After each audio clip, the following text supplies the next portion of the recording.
Aqui com a primeira pergunta e remetendo aqui a sabatina do ministro Meirelles.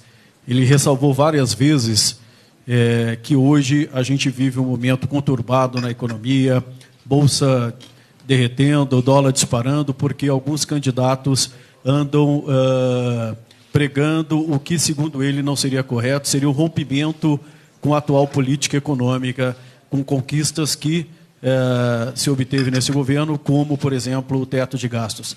E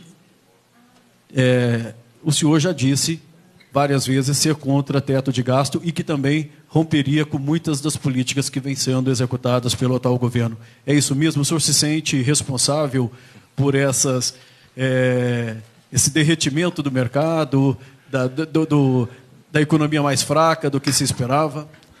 Deixa eu agradecer ao Correio Brasiliense, essa instituição, mais do que esse jornal, que é tão importante na história brasileira, um pioneiro dos diários associados, que se lançou aqui já nos primeiros momentos da nossa capital, pelo visionarismo do grande brasileiro Juscelino Kubitschek, das Minas Gerais. Agradecer a sua direção, um privilégio estar aqui, e cumprimentar a todos que estão nesse auditório, por me permitem transmitir também aos internautas a minha satisfação de estar aqui. Veja, nós temos uma questão para debater no Brasil, e eu quero crer que ela se divide em duas perguntas, que são muito simples. A primeira pergunta: está tudo bem? As coisas estão bem no Brasil? Nós devemos conservar as coisas como estão? Eu respondo comovidamente que o Brasil precisa mudar. O Brasil não está bem, o Brasil está muito mal. Ao contrário do meu estimado amigo Henrique Meirelles, ilustre opositor, percebe, eu acho que o Brasil está numa situação terrível, mais do que ruim. E a outra pergunta é: o que fazer para resolver isso? Esse quadro que está aí. Eu quero crer que o debate deveria ser assim. Senão a gente cai nesse subjetivismo. Repare bem, o dólar está se apreciando no mundo inteiro. No mundo inteiro. E mais ou menos, a de hoje eu não vi ainda, mas ontem foi mais ou menos uma proporção de 1,5% no mundo inteiro. E não me consta que haja nenhum candidato no mundo inteiro para justificar. Se vocês recuperarem, especialmente quem está na internet, o que eu já andei dizendo sobre isso, porque é filme velho, é evidente que o Meirelles representa, não é por culpa pessoal dele, né, uma entidade fantasmagórica que se autorrefere mercado, sendo estritamente uma fração mínima do mercado, que é o setor rentista, financeiro, que se atribui, sem autorização de ninguém, uma tutela sobre a democracia. Eu respeito o mercado, mas não aceito essa tutela. E aí vamos ter clareza. Revogar a PEC 95 é um imperativo de fato. E eu digo sempre, existe uma razão mal criada para se afirmar isso e uma razão que é a que vocês merecem, uma razão mais elaborada.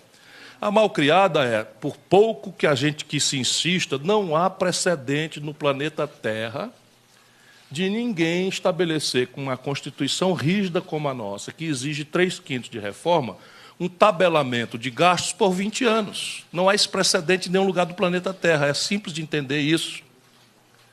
E vamos entender por quê. Porque o Brasil nasce ao redor de 2.700.000 bebês por ano. Se nascem 2.700.000 bebês por ano, eu preciso ter maternidade expansiva para além da inflação e do gasto nominal. Eu preciso ter matrícula na pré-escola, eu preciso ter matrícula no ensino infantil, eu preciso ter matrícula no ensino médio. O Brasil tem um probleminha, para ficar aqui numa ironia que não cabe no assunto, de 62.500 homicídios praticados nos 12 meses que nos separam os últimos.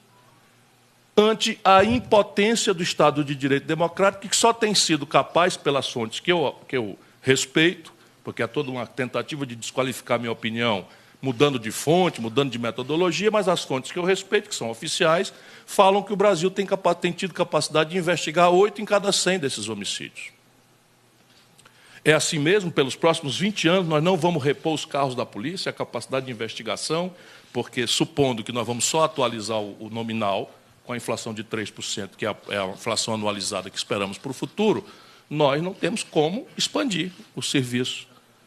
Não estou falando mais de porto, de aeroporto, de rodovia, de ciência e tecnologia, em que a nação brasileira tem um orçamento menor do que a Secretaria de Estado de Ciência e Tecnologia do Estado de São Paulo. Então, isso é basicamente uma estupidez impraticável, que eles fizeram sem discutir com ninguém, usurpando o poder, como fizeram. Isso quer dizer o quê? Que eu vou... Isso é me avisando do tempo? Eu não fui avisado, perdão. Para aqui ou... Concluo. O que eu pretendo é colocar a minha prática a serviço da nação brasileira. Eu fui ministro da Fazenda, comandei a economia do Brasil, governei o 8º estado brasileiro em população, governei a 5ª maior cidade do Brasil, não tem um dia de déficit. Um dia sequer de déficit na minha longa história. Pelo contrário, o governador do Ceará foi ao mercado e comprei com 15, 20 anos de antecedência 100% da dívida em títulos do Tesouro Estadual Cearense. Só eu tenho essa história. Por que agora esse mercado vai tirar de mim a suspeição de que eu não sou austero? Agora, o que o Brasil tem que fazer é pensar sério e desenhar um projeto nacional de desenvolvimento.